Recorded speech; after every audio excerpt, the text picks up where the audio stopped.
Selamat malam pemirsa, jumpa lagi di Hotman Paris Show. Baik, malam hari ini ada satu artikel yang cukup panas yang akhirnya kita akan angkat di Hotman Paris Show karena sudah bikin geger warga netizen plus 62. Boleh teman-teman kita tampilkan terlebih dahulu spesial untuk pemirsa Hotman Paris Show artikelnya.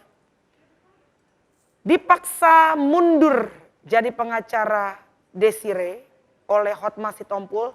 Apa kira-kira tanggapan dari Hotman Paris? Oh, tetap dengan gaya seperti itu ya. Ya. Gaya pegang di pipi gitu ya. Tidak takut dan tidak akan mundur. Walaupun lawan saya satu peleton. Oh. Ya, saya membela klien saya. Ya. Saya tidak akan mundur kalau pihak lawan minta mundur. Kecuali klien saya yang minta saya mundur. Tapi klien saya sangat suka dengan prestasi saya. Sangat suka dengan kesetiaan saya. Dan puas dengan pelayanan hukum saya. Oke. Pertanyaannya, ini apakah cuma satu berita yang belum dikonfirmasi atau memang betul sudah pernah ada permintaan langsung dari pihak yang bersangkutan? Itu sudah berpuluh-puluh video dari kuasa hukum mereka minta agar saya mundur. Oh. Bahkan itu sudah perdebatan juga di sidang, bahkan sudah dibawa ke persidangan kode etik Peradi. Oh. Jadi sudah dari pertikaian klien sudah meningkat kepada pertikaian pengaduan di kode etik Peradi. Ya. Dan saya lawan lagi mereka. Tapi kalau secara pribadi mengkontak abang belum pernah? Enggak lah, mana mau mereka kontak aku, gengsi lah mereka. Baik, jadi memang Ya. betul seperti itu ya. Jadi ini bukan cuma sekedar hoax tapi memang sudah betul ya bang? Sudah betul dan sudah di TV sudah banyak itu minta. Kami hanya mau berdamai kalau kuasanya dicabut. Apa urusan apa kalau kliennya senang sama Hotman Paris? Sudah ganteng berkualitas lagi. Ya ampun. Sudah ganteng berkualitas lah. Ada foto keluarga di Queen Mary University London, boleh dikeluarkan. Ini seperti apa? Diary Hotman ya, selalu banyak hal-hal yang menarik ya. Oke. Ini apa ini? Sedang ngapain? Putri saya Felicia dulu kan lulusan Fakultas Hukum dari Queen Mary London. Tiga anak saya semuanya lulusan Fakultas Hukum London. Okay. Kenapa saya bikin postingan ini? Karena dalam waktu dekat putri saya Felicia yang pernah ke Harvard Law School, tempat sekolahnya Presiden Obama, terus ke Queen Mary. Dalam waktu dekat putri saya ini mudah-mudahan diminta bekerja di suatu kantor pengacara besar, kantor pengacara Inggris, Wow. berkantor di Singapura. Baik. Jadi Boru Batak nanti akan ada pengacara di Singapura. Boru Batak, keren Boru Hutapea. sekali. Apa bang? BTL? Batak tembak langsung ke... Oh, kalau mereka nggak batak tembak langsung, Oh, lu mereka ya? waktu mereka lahir sudah ada Ferrari di garasi.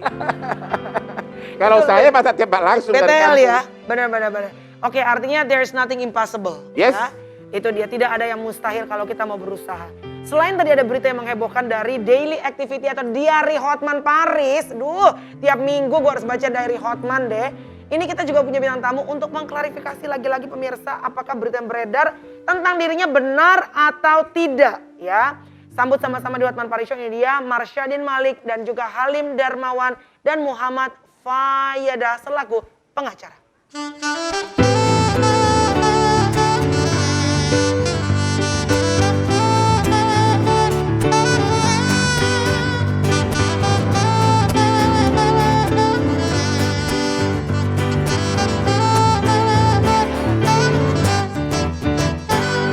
Baik abang, silakan bang.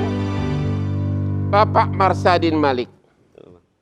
Minggu lalu di tempat ini istri siri bapak, apakah sudah mantan saya nggak tahu, bernama Marlina, mengaku, pengakuannya begini, baru 2 minggu kenalan melalui medsos, kemudian sudah dinikahin siri. Ya. Pengakuan apalagi, dia, bang? Ya. Marlina katanya, kalau istri siri bapak ini lagi datang bulan, katanya bapak memaksa hubungan intim dari belakang atau anal seks. Dan sebelum tampil di Hotman Paris Show, itu berita sudah beredar di media online di mana-mana. Jadi bukan kami pemicunya, bukan kami pemulanya, bahkan dia membawa 2 tim pengacara di sini. Pertanyaan kepada Bapak Marsyadin Malik, ayah dari Taki Malik. Bagaimana tanggapan Bapak? Ya, terima kasih Bang Hotman. pertama-tama perlu saya sampaikan bahwa setiap rumah tangga itu punya privasi, Ya, ya kan? Bang Hotman pun punya privasi dengan rumah tangganya. banyak banget. Nah, mungkin Bang Hotman juga nggak ingin tahu orang lain kan rahasia rumah tangganya. Benar. Nah, jadi menurut saya tidak sepatutnya dan tidak sepantasnya privasi rumah tangga itu diumbar ke ranah publik. Oke. Itu satu. Apalagi kita orang timur. Ya, Ya. Yang kedua, saya tegaskan bahwasannya saya orang beragama, ya, tahu halal dan haram, ya, ya. Saya ada guru kan gitu ya. ya. Tidak mungkin saya melakukan sesuatu yang tidak dihalalkan oleh agama saya, Oke. ya. Jadi kalau saya dituduh melakukan penyimpangan seksual, itu kebohongan besar dan fitnah besar buat saya gitu. Ya. Gitu Oke. yang saya katakan. Jadi Bapak membantah. Membantah.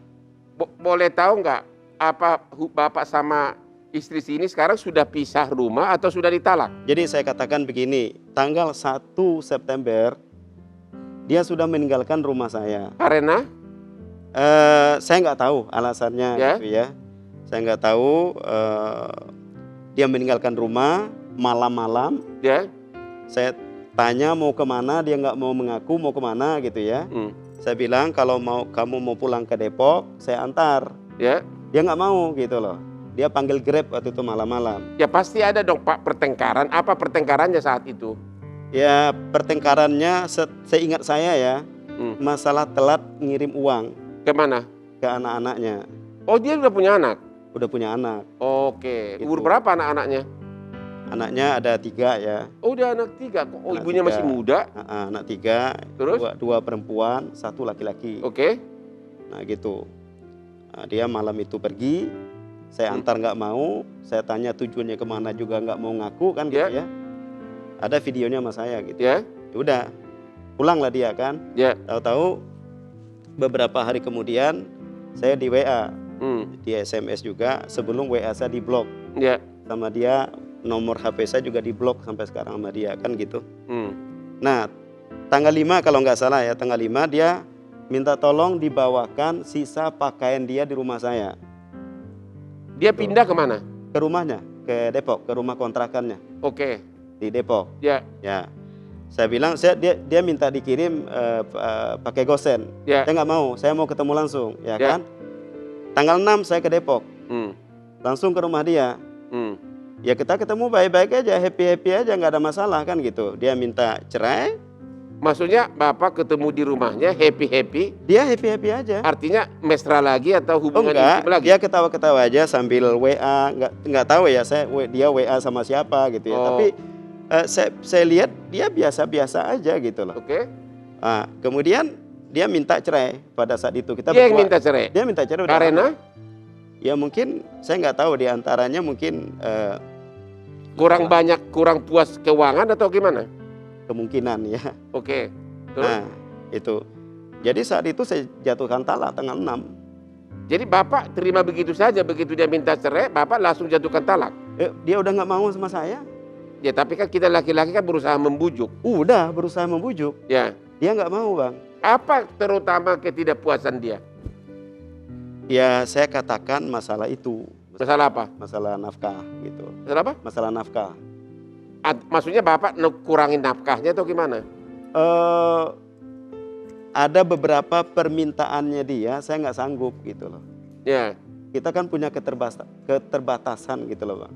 Saya suruh sabar lah ya kan. Namanya kita rumah tangga ini, kita berusaha lah bersama-sama ya. Tapi kan perlu waktu kan gitu. Oh. Kalau nggak salah bertemunya kenalannya di Instagram, betul ya Pak? Ya dia nge-DM saya. Oh dia DM duluan. Cantik. Dia nge-DM saya. Dia mengatakan ya, ada bukti DM-nya masih ada, saya simpan.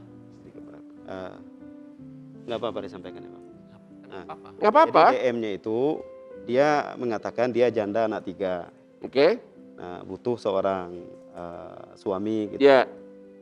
dia minta carikan suami seperti saya, itu asal muasalnya gitu. Oh begitu Chan. Jadi niat saya itu baik dari awal gitu loh. Ya ya. Ingin mengangkat kan gitu ya, martabat kan gitu ya. Bagaimanapun dalam Islam itu janda itu kan Perlu dilindungin dilindungi tapi secara halal kan. secara halal. Betul. Ya. Gitu. Nah menikahnya kenapa secara sirih aja Pak? Kenapa nggak memang langsung dinikahkan secara agama, secara negara? Jadi begini, saya udah sampaikan pada saat kenal dengan dia bahwa ini anak-anak saya nggak ada yang tahu nih. Oh. Dari awal saya udah sampaikan, Iya, anak-anak saya dan nggak ada yang tahu kan gitu ya. Saya sampaikan tegas dari awal itu Bang, gimana kamunya? Ya udah nggak apa-apa, nanti seiring berjalan waktu aja katanya. Untuk sementara kita lihat dulu ada tayangannya kebetulan supaya nanti bisa direspon, diklarifikasi ya. Ini tayangan pada saat yang bersangkutan hadir di Hotman Paris Show. Silakan. Di media disebutkan pada saat Anda sebagai wanita normal datang bulan, tetap dia meminta anal seks. Waktu saya head itu 2 hari atau 3 hari, ya mungkin karena dia nafsunya tinggi. Ya.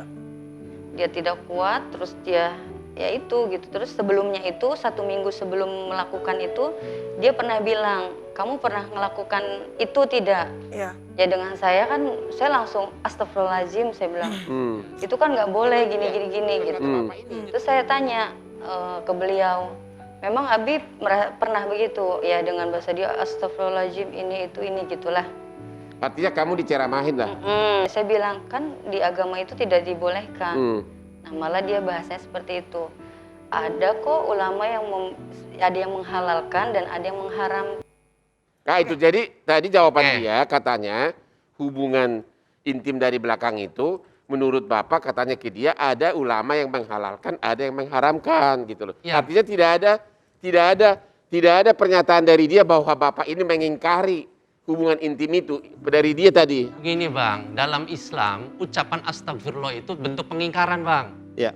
Harus paham itu. Istighfar itu bentuk Barusan kan pengingkaran. dia bilang ada kok ulama yang Ya, mengizinkan. dengerin dulu Bang, saya Ya. kan belum selesai ngomong. Ya. Si Abi ini kan bilang, astagfirullah, saya juga nggak mungkin melakukan itu. Cuman keterbatasan ilmu dari Abi ini menyampaikan, dia pernah mendengar ada ulama yang berpendapat, tapi itu juga belum kebenarannya belum teruji. Jadi Abi ini bilang astagfirullah tapi mengutip pendapat ulama. Tapi ada yang menghalalkan, ada yang mengharamkan Oke, gitu. kalimat di awal itu si wanita tadi itu mengatakan melakukan itu. Itu maksudnya bahwa melakukan hubungan intim dari belakang. Kalau soal itu si wanita itu mengaku itu sudah begitu banyak media online, Iya, itu tidak silakan. diragukan lagi. Silakan, itu kan pengakuan versi dia Bang. Itu Ya, kan saya harus tahu. kita konfrontir ke si Kita juga tidak kedua belah menuduh, pihak. kita Iya. kan mengklarifikasi. Ya. Makanya kita juga bertanya bagaimana tanggapan Bapak, itu maksud saya. Ya. Kami tidak dalam posisi menuduh. Paham, makanya tadi kan udah diklarifikasi sama klien saya, beliau dengan tegas menyatakan belum pernah melakukan hal itu dengan Oke, pertanyaannya adalah benar nggak dari Bapak pernah mengatakan seperti dibilang tadi, ada kok ulama yang mengizinkan, ada yang melarang? Iya. Enggak, taruh. Saya mau tanya ke Bapak. Saya tidak pernah mengatakan. Ya udah, kalau nggak pernah ya udah. Pernah mengatakan. Karena kalau itu benar dikatakan berarti mengakui bahwa Ya, itu betul. boleh gitu loh.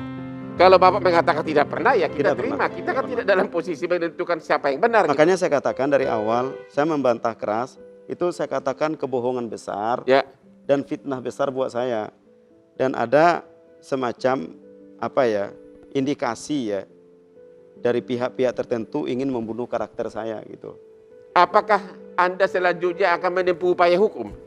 Udah pasti itu. Udah Bang. pasti. Kapan? Udah pasti. Dalam waktu Tadinya dekat? gini Bang ya.